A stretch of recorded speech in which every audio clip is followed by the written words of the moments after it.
Hello दोस्तों, स्वागत है आपका मेरे चैनल कहानी 2.0 में। आशा करती हूँ आप सब बहुत ही अच्छे होंगे।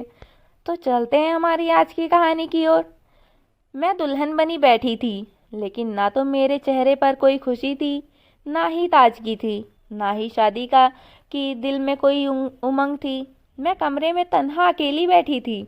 मैंने सामने लगे आईने में अपने आप को देखा। सुर्ख लाल रंग के दुल्हन के जोड़े में मेरा दुबला पतला हसीन रूप और नाजुक सा शरीर उस 7 फुट से भी ऊंचे लंबे मोटे भद्दे पहलवान के सामने तो कुछ भी ना था। लेकिन मेरी बेबसी की आखिरी हद थी कि मैं उसकी दुल्हन बनी बैठी थी। सिर्फ एक ही दिन में मेरा सब कुछ बदल गया था। मेरी हंसती खेलती जिंदगी नरक बनकर रह गई थी। अभी तो मैंने जवानी की दहलीज पर कदम रखा था कि इस जालिम दरिंदे की नज़र मेरी जवानी पर पड़ गई और उसने मेरी जिंदगी नरक से भी बदतर बना दी। मेरी अभी उम्र ही क्या थी, 17वें साल में कदम रखा था। पापा जिंदा नहीं थे। घर में हम 3 बहनें और मेरा एक भाई था और मेरी माँ थी। तीनों बहनों में मैं सबसे छोटी थी। मेरी दोनों बहनें बड़ी थी और शादी के लिए बैठी हुई थी। मेरा भाई भोला, नाम का भोला था, लेकिन अपने इलाके का तगड़ा पहलवान था।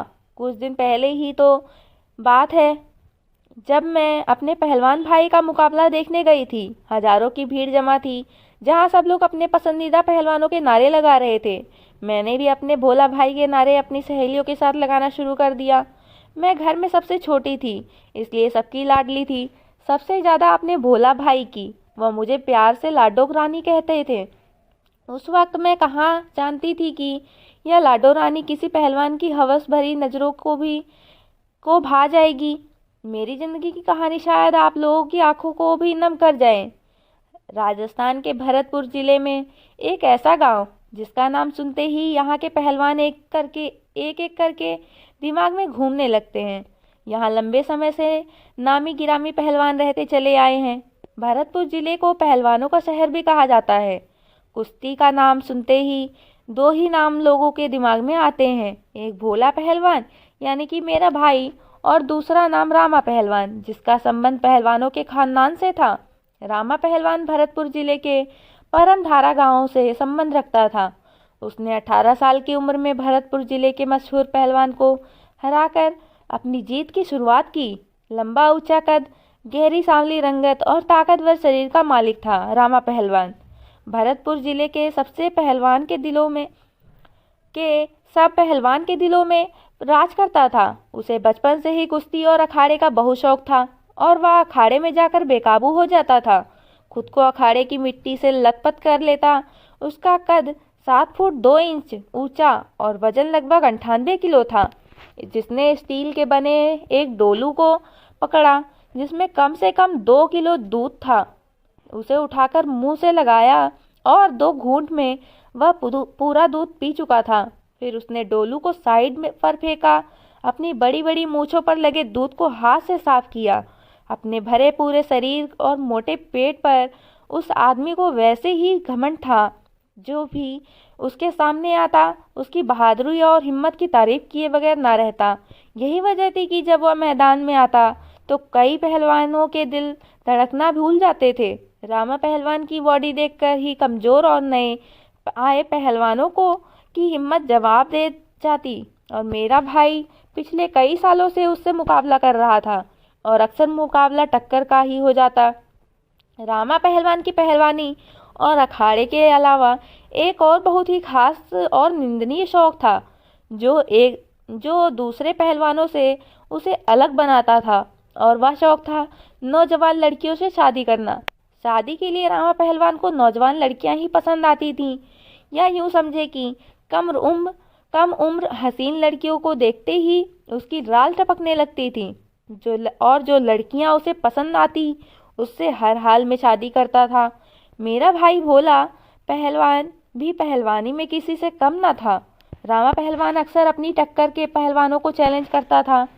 शहर के कुछ लोग रामा पहलवान के पास आए और भोला पहलवान के साथ मुकाबले की बात रखी और कहा, हम जानते हैं यह मुकाबला हमारा रामा भाई ही जीतेगा। अपनी तारीफों से बेखुद होकर रामा पहलवान ने यह ऑफर स्वीकार कर ली और भोला पहलवान को संदेश दे दिया कि वह दंगल के लिए तैयार रहे और शहर भर में इस बड़े दंगल का ऐलान कर दिया गया। दूसरी तरफ भोला भाई पैगाम सुनते ही खुद को दंगल के लिए तैयार करने लगा। यूं रामा पहलवान और भोला पहलवान का दंगल तय हो गया। यह मुकाबला 2 दिन का था। इस मुकाबले का बड़ा अजीब सा दस्तूर था और वह यह कि जीतने वाला पैसा नहीं मांगता था, बल्कि जीतने वाला अपनी कोई भी शर्त पूरी करवा सकता था। दंगल के पोस्टर पूरे शहर में लगवा दिए गए थे। दंगल के टिकट हाथों हाथ बिक गए थे। दंगल की खबर दूर दूर तक फैल गई थी। सब लोग ही मुकाबला देखने को बेताब थे। अखाड़े आबाद होने लगे थे। बादामों की बोरियां खुलने लगीं। दोनों पहलवान दंगल की तैयारी में बिजी हो गए। दोनों ही शहर के नामी गिरामी पहलवान थे। एक दिन बहुत खास अखाड़े में दोनों के दंगल का शाही इंतजाम किया गया। इस दंगल को देखने के लिए दूर दूर से कुश्ती के शौकीन लोग जमा हो रहे थे। मैं भी अपनी सहेलियों के साथ सवेरे ही पहुंच गई थी, क्योंकि मुझे अगली सीट पर बैठकर मुकाबला देखना था।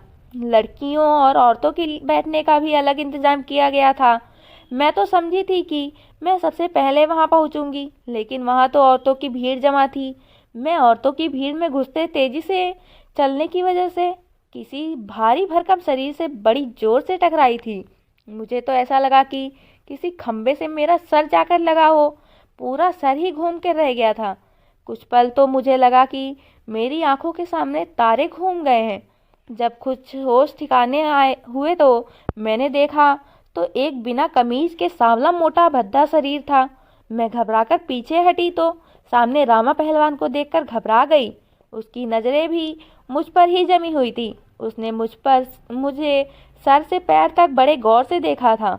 उसकी नज़रों में न जाने कैसी तेजी थी कि उसने मुझे कांपने पर मजबूर किया था। मैं सकपका कर रह गई थी और जल्दी से अपना रास्ता बदलना चाहा, लेकिन वह मेरे सामने खड़ा होकर कमीनगी सी हंसते हुए मूंछों को ताव देते हुए मुझसे पूछने लगा, तू भोला पहलवान की बहन है? मैंने हाँ में सिर हिला दिया तो वह हंसने लगा। कहने लगा, बड़ी गोरी चिट्टी और बहुत ही सोहनी है। उसकी बात सुनकर मैंने नफरत से उसे देखा। उसकी नज़रों में अजीब सी तेजी थी। मैंने कहा, रास्ता छोड़ो, मुझे सबसे आगे जाना है, वरना मुझे जगह नहीं मिलेगी। मेरे कहने का अंदाज थोड़ा सख्त था, लेकिन फिर भी वह हंसने लगा। कहने लगा, अगर तुम कहो तो मैं तुम्हारे लिए एक स्पेशल कुर्सी लगवा दूँ। मुझे उसका यह दिल फेंक अंदाज बहुत ही बुरा सा लगा था। मैं उसे घूरती हुई वहां से चली गई और अपनी सहेलियों के साथ बैठ गई। वह भी हंसता हुआ चला गया। कुश्ती शुरू होने से पहले दोनों पहलवानों में यह तय पाया गया कि जो जीतेगा वह हारने वाले से अपनी बात मनवाएगा और हारने वाले को हर हाल में जीतने वाले की शर्त माननी होगी। दोनों पहलवानों ने शर्त स्वीकार किया और 5 बजे के करीब दोनों पहलवान लंगोट कसकर अखाड़े में उतर आए। रामा पहलवान शरीर में भोला भाई की से काफी भारी भरकम था। कुश्ती शुरू होते ही रामा और भोला गुत्थम गुत्था हो गए। भोला पहलवान के पहले हमले से रामा पहलवान बौखला गया और दूर जाकर गिरा। रामा पहलवान को हर हाल में यह मुकाबला जीतना था। रामा को हारता देखकर भोला पहलवान अब खूब जोश में आ गया था। भोला पहलवान पहले ही हमले में अपनी हिम्मत दिखा चुका था। रामा को यह दाग रुसवाई का धोने के लिए हर हाल में यह मैदान मारना था। रामा जल्दबाजी में कोई गलत कदम नहीं उठाना चाहता था। कुश्ती के कुछ देर बाद भोला पहलवान का पलड़ा भारी हो लगा। 40 मिनट की लगातार कशमकश के बाद भोला पहलवान ने रामा पहलवान को हरा दिया। रामा पहलवान अपनी हार पर बहुत ही दुखी था। रामा पहलवान के चाहने वाले तसल्लियां देने लगे। कहा, दिल छोटा मत करो, तुम हमारे ही पहलवान रहोगे और अभी तो एक दिन की कुश्ती और रहती है, देखना तुम ही जीतोगे। रामा पहलवान ने अपनी हार का दाग धोने के लिए अगले ही दिन अखाड़े में बोरियां बिस्तर डाल लिया। वह अब तक कितने ही पहलवानों को पछाड़ चुका था। आज रामा पहलवान खूब जोश में था, इसलिए दूसरा मुकाबला वह जीत गया। दोनों के बीच मुकाबला टाई हो चुका था, इसलिए अगले ही रोज आखिरी मुकाबला था। आज कुश्ती का फैसला हो जाना था और रामा पहलवान को अपनी नाक नहीं कटवानी थी। दंगल का समय शुरू होने लगा। एक एक करके सब लोग जमा होने लगे। भोला भाई भी अखाड़े में उतर चुका था। दोनों एक दूसरे के सामने डटकर खड़े थे। कुश्ती की शुरुआत हुई। दोनों तेजी में मुकाबला होने लगा। यह दंगल हर गुजरते पल के साथ और भी खतरनाक और दिलचस्प होता जा रहा था। दंगल के तीसरे और आखिरी चरण में रामा पहलवान भोला पहलवान की गर्दन दबा चुका था। भोला पहलवान की गर्दन में तेज दर्द उठा था और वह खेलने के काबिल नहीं बचा था। आखिर रामा पहलवान यह दंगल जीत गया। हर तरफ खुशी का शमा था। रामा पहलवान गर्व से फूले नहीं समा रहा था। मेरा दिल टूट के रह गया था। मेरा जी बिल्कुल नहीं चाह रहा था कि अपने भाई को रामा पहलवान के सामने झुकते देखूं। खेल की शर्त के मुताबिक हारने वाले को जीतने वाले की बताई हुई बात माननी थी। दोनों पहलवान एक दूसरे के सामने आए। भोला भाई हार की वजह से नजर नहीं मिला पा रहा था। रामा ने पूरी भीड़ को मुखातिब करते हुए कहा, जैसा कि शर्त के मुताबिक मैं भोला से कोई एक बात मनवा सकता हूँ। ये तो आप सब लोग जानते हैं कि मेरे तो दो ही शौक हैं, पहलवानी करना और कम उम्र लड़कियों से शादी करना। भोला भाई इस बात पर चौंक उठा कि यह बात यहाँ करने का क्या मकसद है। खैर, रामा ने अपनी बात जारी रखते हुए कहा, जैसा कि आप सब जानते हैं भोला पहलवान को आज मेरी बात माननी है। तो वह ये बात यह है कि भोला पहलवान की 3 बहनें हैं, जिनमें से मुझे सबसे छोटी बहन का रिश्ता चाहिए। यह सुनते ही भोला भाई बुरी तरह बौखला गया और मैं तो सांस लेना ही भूल गई थी। उस इंसान की उम्र 40-45 साल के लगभग थी और मैं बस 17 साल की थी। सारी भीड़ के सामने बोला भाई ने यह वादा किया था कि वह शर्त मानेगा। सारी भीड़ यह सुनकर खामोश हो गई थी। ऐसी शर्त पहले कभी किसी पहलवान ने नहीं रखी थी। मेरा भाई मेरा नाम सुनकर गुस्से में आ गया। रामा पहलवान को गर्दन से पकड़ लिया। कहने लगा, तेरी हिम्मत कैसे हुई मेरी बहन का नाम लेने की? मेरी बहन शर्त का हिस्सा नहीं है। रामा ने एक झटके से भोला भाई से अपने आप को छुड़ाया और कहने लगा, जब शर्त पूरी नहीं कर सकते तो फिर शर्त लगाने की क्या जरूरत थी? मुझसे मुकाबला करने की आज तक जो शर्त रखी जाए, सामने वाला वह शर्त मानने का पाबंद होता है। अगर यह जीत जाता और मुझसे मेरी बहन का रिश्ता मांगता तो मैं इसे कभी भी इनकार ना करता, क्योंकि मुझे अपनी जवान की लाज रखनी आती है। मेरे भाई के खिलाफ लोगों की में बातें बनना शुरू हो गई थी। यह दुनिया की बड़ी जालिम है। दूसरों की का तमाशा बनते देखने में उसे बड़ा मजा आता है, बल्कि और मिर्च मसाला लगाकर उस बात को बढ़ाया जाता है। हालांकि पूरा गांव रामा पहलवान की इस बात से के खिलाफ रहता था कि वह कम उम्र लड़कियों से शादी करता है। आज तक वह 6 शादियां कर चुका था। सब लोग उसकी इस बात से खिलाफ रहते थे, लेकिन आज सबकी जबानें बंद थी। मेरा भाई क्या ही करता, चुप्पी साधे खड़ा रहा और मैं यूं थी कि काटो तो खून नहीं। भोला भाई कुछ बोल ना पाया और अखाड़े से बाहर चला गया। मैं भी बड़े भारी कदमों के साथ घर की तरफ बढ़ने लगी थी। दिल में मैं खुद को कोस रही थी कि क्यों मैं उस इंसान से टकरा गई थी। मुझे इस बात पर अफसोस था, कैसा बेहिसाब और बेशर्म इंसान है। उसकी पहले से 6 पत्नियां हैं और पहली पत्नी से जो बेटी थी वह मुझसे भी 2 साल बड़ी थी। मैं रोते हुए घर पहुंची तो सामने ही अम्मा खड़ी थी। मुझे रोता देखकर कहने लगी, तू क्यों रो रही है? कोई बात नहीं, जो भोला हार गया अगली बार जीत जाएगा। मैं अब अम्मा से क्या कहती कि इस बार भोला भाई कुश्ती के साथ साथ मुझे भी हार चुका है। मैं रोते हुए अपने कमरे में चली गई। जब भाई घर पहुंचा तो मुझसे पूछने लगा, क्योंकि वह जानता था कि 3 दिन से लगातार उसकी कुश्ती देखने जा रही हूँ और आज वहाँ होने वाले फैसले को भी सुन चुकी हूँ। वह मेरे कमरे में आ गए। मुझे रोता देखकर उनकी आंखें भी भर आई। मैं भाई के सीने के साथ लगकर रो रही थी। वह बड़ी उदासी से कहने लगे, खेल से पहले यह तय हुआ था कि हारने वाला जीतने वाले की हर बात मानेगा। वह जो कहेगा हारने वाले को करना पड़ेगा। मैं नहीं जानता था कि वह मुझसे मेरी जान ही मांग लेगा। यह कहकर भोला भाई खामोश हो गया और आगे कुछ बोलने की हिम्मत नहीं थी।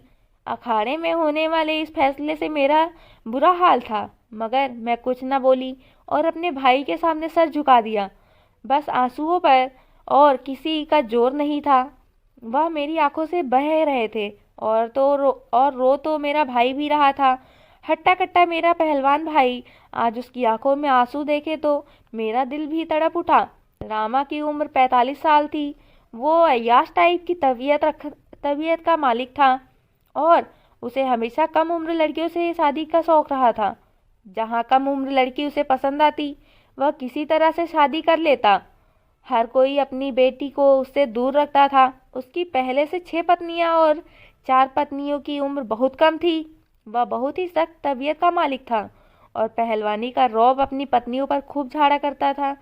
यही वजह थी कि वह खुद से कम उम्र और नासमझ लड़कियों से शादी करता था।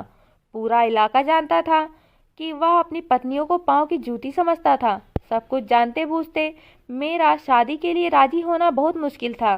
फिर मेरी 2 बड़ी बहनें भी तो थी, उनका भी तो सोचना था। छोटी बहन की शादी के बाद कोई क्यों बड़ी बहनों से शादी करता? वह तो बैठी ही रह जाती। कितनी ही सोच थी। जो लोग मुझे तंग कर रहे थे, लेकिन मैं करती भी तो क्या करती? भाई के लिए मुझे ही हर हाल में यह कुर्बानी देनी थी। मेरा इनकार भाई का सर झुका देता। पहले हार की बदनामी, उस पर अब अपनी शर्त ना मानने की बदनामी। मेरे भाई की इज्जत खराब हो जाती। आज तक मेरे भाई की जुबान से जो निकला था उसने वह पूरा करके दिखाया था। पहलवानों की जुबान पत्थर की लकीर होती है और मेरा भाई पूरे भीड़ में सबके सामने जवान दे चुका था। यह अलग बात है कि उसे रामा के इस बुरी नीयत के बारे में नहीं पता था, इसलिए अब इनकार का सवाल भी पैदा नहीं होता था। मेरा दिल चाह रहा था कि जाकर रामा पहलवान का मुंह तोड़ दूं और उसका गुरूर खाक में मिला दूं, मगर मैं मजबूर थी। मैं डरी सहमी अपने भाई के साथ लगी रो रही थी। मेरे भाई मेरे सामने सर झुकाए बैठे थे। मैं जानती थी मेरे भाई का मुझसे नज़रें मिलाना कितना मुश्किल था। मैं तो उसकी लाडली बहन थी। मैं अपने भाई का हाथ पकड़े बेड पर उसके पास बैठ गई और बड़ी मुश्किल से हिम्मत बांधकर बड़े प्यार से बोली, भाई मुझे आपकी इज्जत से बढ़कर कुछ नहीं चाहिए। आपने मुझे पाला है, आज तक मेरी हर ख्वाहिश को पूरा किया है, कभी किसी बात के लिए मुझे मना नहीं किया, तो फिर मैं कैसे इनकार कर सकती हूँ? मैं जानती हूँ आप मजबूर हैं। आपने मेरे साथ कोई ज़बरदस्ती नहीं की, तो मैं भी आपकी इज्जत नीलाम नहीं होने दूंगी। आप रामा पहलवान से कह दें वह आ जाए बारात लेकर, मैं तैयार हूँ। इतना कहकर मैं उठी, कमरे से बाहर चली गई। सारी रात रोते हुए गुजरी। यह सोच सोच कर मेरा बुरा हाल था। मैं तो कभी सोच भी नहीं सकती थी कि मैं रामा पहलवान जैसे मोटे भद्दे और इतने घटिया गिरे हुए आदमी के साथ शादी करूंगी, जिसे औरत और जात की कोई कदर नहीं थी। वह कैसे किसी की जिंदगी का फैसला कर सकता था? मेरा बस चले तो उसकी अकल ठिकाने लगा दूं, मगर मैं कर भी क्या सकती थी? अभी तो मैं और पढ़ना चाहती थी। फिर शादी को लेकर भी कितने सपने देख रखे थे। और मेरी बड़ी बहनें, उनका क्या दोष था? उन्हें किस बात की सज़ा दी जा रही थी? मैं यही सब सोचकर पागल हो रही थी। इन्हीं ख्यालों में कब नींद आई और कब मेरी आँख लग गई, पता नहीं चला। सुबह का सूरज मेरे लिए किसी आजमाइश से कम नहीं था। सोकर उठी तो बहन ने बताया, आज शाम को तुम्हारी शादी है और उसके तुरंत बाद विदाई भी है। मेरी किस्मत डूबने वाली है। तो मैं जानती थी, मगर इतनी जल्दी डूब जाएगी इसका अंदाज़ा नहीं था। खैर, मरना तो था ही, फिर क्या जल्दी और क्या देर। मैं बिस्तर से उठी, कमरे से बाहर जाके मुंह हाथ धोया। आज नाश्ते के बजाय मेरा दिल चाह रहा था कि कोई मुझे जहर खिला दे। नाश्ता करके अभी मैं फ्री हुई थी कि दरवाजे पर दस्तक हुई। दरवाज़ा खुला तो सामने कुछ लोग सामान लिए खड़े थे। उन्हें शायद रामा पहलवान ने ही भेजा था। मेरे लिए ढेर सारे कपड़े और सुर्ख लाल जोड़ा जूते, मेकअप का कुछ सामान था। मैंने बड़ी बदली से वह सब सामान देखा और अंदर आ गई। मेरी बहनें भी उदासी से वह सारा सामान लिए मेरे कमरे में आई और सामने पड़ी चारपाई पर सारा सामान फेंक रोने लगी। कहने लगी, इस बेगैरत को जरा भी शर्म ना आई तेरा नाम लेते हुए। काश कि उसकी बेटी की शादी भी ऐसे दरिंदे इंसान से हो। मैंने कोई जवाब नहीं दिया। नहाने चली गई। नहाकर जैसे ही वापस आई, सामने मेरा भाई खड़ा था। वह बहुत शर्मिंदा था, मुझसे नजरें नहीं मिला पा रहा था। मैं भाई के पास आकर बोली, आप शर्मिंदा ना हो, मैं आपका सर कभी भी झुकने नहीं दूंगी। उस रामा पहलवान को अपनी पहलवानी पर बहुत नाज है ना, बड़े गर्व से कम उम्र लड़कियों की जिंदगी बर्बाद करता है। देखना, एक दिन ऊपर वाला उसका यह गुरूर खाक में मिला देगा, क्योंकि वह किसी की जिंदगी का फैसला यूं नहीं कर सकता। भाई ने कहा, मगर तुम्हारी जिंदगी को दांव पर लग गई है, तुम्हारा क्या कसूर है? मैंने भाई को तसल्ली दी। मेरी तसल्ली से भाई को कुछ हौसला मिला था। शाम का समय हुआ, मुझे दुल्हन बनाया गया। दुल्हन तो मैं बन गई थी, मगर दिल खून के आंसू रो रहा था। मैं रामा पहलवान की दुल्हन बन रही थी। कैसे एक ही दिन में मेरी तकदीर बदल गई थी, मैं सोच भी नहीं सकती थी यह सब इतना अचानक हो जाएगा। मेरे आंसू रुक नहीं रहे थे। बारात भी आई और मैं विदा होकर रामा पहलवान के घर भी आ गई थी। मुझे देखकर उस इंसान के घर वालों के मुंह बने हुए थे। उसकी 6 की 6 पत्नियां भरी पूरी शरीर की मालिक थी। कम उम्र पत्नियां भी अच्छी खासी सेहतमंद थी। उन सब में मैं ही बहुत नाजुक सी थी। उसकी बेटी भी मुझे देखकर नाक चढ़ाते हुए अपने कमरे में जाने लगी, तो रामा पहलवान ने उसे पुकार कर कहा, इधर आकर अपनी नई माँ से मिलो। बाप की तेज आवाज पर वह नाराजगी से मेरे पास आकर बैठ गई और थोड़ी देर बाद रामा मुझे कमरे में ले आया। मुझे लगा किसी ने मेरा दिल मुट्ठी में ले लिया हो। उसने जैसे ही कमरा बंद किया, मुझे लगा मेरा सांस बंद हो गया है। मैं उसकी हमराही में बेड पर आकर बैठ गई। वह मेरे सामने बैठ गया। मुझे उस इंसान की शक्ल से भी नफरत महसूस हो रही थी। मैं उसे देखना भी गवारा नहीं करना चाहती थी। वह मेरी तारीफ करता रहा और अपनी मोहब्बत का इजहार भी, लेकिन मेरे लिए सब कुछ बेईमानी थी। धीरे धीरे वह मेरे करीब होता जा रहा था। मैंने दुख से अपनी आंखें बंद कर ली। कल से मैं रो ही रही थी और रोते रोते मेरी आंखों से आंसू सूख गए थे। इस वक्त भी 2 आंसू मेरे गालों पर फिसल आए थे, जिन्हें मैंने बेदर्दी से साफ कर लिया और मेरे बहुत करीब आ चुका था। उसके शरीर से उठती गंदी बदबू मेरी नाक से टकराने लगी थी। मेरी यह रात किसी कयामत से कम न थी, क्योंकि मुझे उस इंसान से भी नफरत थी। उसने मुझे अपने मोटे मोटे बाजू में किसी नाजुक सी गुड़िया की तरह जकड़ लिया था और मेरे मुंह से एक सिसकारी निकल गई। मेरी मोहब्बत में वह पूरा का पूरा डूब चुका था, लेकिन मैंने तो उससे देखना गवारा न किया था। वह मेरे लिए रोज नए नए कपड़े लाता, सोने चांदी के जेवरात लाता, लेकिन ना तो मैं उसके लाए कीमती कपड़े पहनती, ना ही उसकी लाई चीज़ों का इस्तेमाल करती। बस सादे से कपड़े पहने बहुत ही सादगी से रहती। मेरी शादी को 1 महीना गुजर गया था, लेकिन मैंने आज तक ना उस इंसान को देखा था, न ही उससे बात की थी। 1 सप्ताह तक नहीं बोली। वह शायद यह समझता था कि उसकी दौलत, मोहब्बत, कीमती कपड़े, जेवर मुझे उससे मोहब्बत करने पर मजबूर कर देगी, लेकिन यह उस इंसान की भूल थी। वह मुझसे बात करता, लेकिन मैंने आज तक उसकी बात का जवाब नहीं दिया। मेरी चुप्पी ने उसे बेचैन करके रख दिया था। मैं चुपचाप उसके सारे काम कर दिया करती थी, लेकिन बात नहीं करती थी। उसकी तरफ नजरें उठाकर भी नहीं देखती थी। वह 45 साल का हट्टा कट्टा पहलवान मर्द मेरे मुंह से अपनी तारीफ सुनना चाहता था, मेरी आंखों में अपने आप को देखना चाहता था, मेरे मुंह से अपने लिए मोहब्बत का इजहार सुनना चाहता था। लेकिन मेरी चुप्पी ने उसे दुखी करके रख दिया था। जिस कदर मोहब्बत का इजहार औरत सुनने की इंतजार में होती है, उस तरह वह मर्द। एक बार मुझे मालूम हुआ कि शिंदे पहलवान का मुकाबला रामा पहलवान से होने वाला है, जो कि उम्र में रामा पहलवान से भी बड़ा है और बदले में उसकी बेटी मांगने वाला है। उस दिन पता नहीं क्यों मेरे दिल से सदा निकली कि हे भगवान, इसने मेरी जिंदगी बर्बाद कर दी। आज तू भी इसे सबक सिखा दे, इसे बता दे, दूसरों की जिंदगी बर्बाद करने वाला इंसान कभी अपनी जिंदगी में आबाद नहीं रह सकता। और फिर मेरे दिल की सदा रंग लाई कि वह शिंदे पहलवान से मुकाबला हार जाए, और ऐसा ही हुआ। रामा पहलवान उससे नहीं लड़ पाया और वह हार गया। उस इंसान ने कहा कि वह अपनी बेटी की शादी मेरे साथ करवा दे। शिंदे पहलवान ने कहा कि मुझे पता है तुम अपनी जुबान से नहीं फिरोगे, क्योंकि तुम अपनी जुबान के पक्के हो। अब रामा पहलवान की हार पर जश्न मनाने की बारी मेरी थी। वह तो यूं था कि जैसे अपने बाल ही नोच लेगा। अब वह बेबसी के आंसू इंसान के सामने बहा रहा था, लेकिन अपनी बात से फिर नहीं सकता था। जब यह खबर उसने घर पर आकर सुनाई तो उसकी पत्नी और बेटी रोने लगी, कहने लगी मैं तो बहुत छोटी हूँ। वह बिलख बिलख कर रो रही थी, विनती कर रही थी। आंसू तो रामा पहलवान की आंखों से भी बह रहे थे।